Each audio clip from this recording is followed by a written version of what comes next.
Kapag ang edad mo ay 50 years old pataas, i-enjoy mo na ang buhay.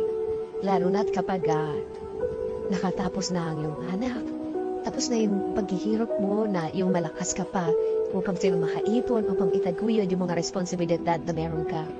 Na yung settled na sila, subukan mo naman na huwag ka nang pumasok sa kung ano-anong mga pag-i-invest, mga bagong project, dahil sandali na lang ang buhay, lalo na sa Pilipinas, napaka-igsi ng buhay.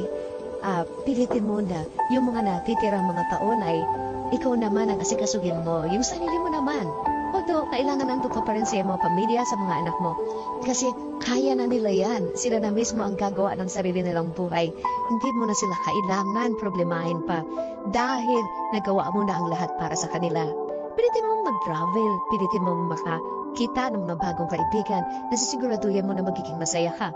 Mag-invest ka rin sa iyong kalusugan.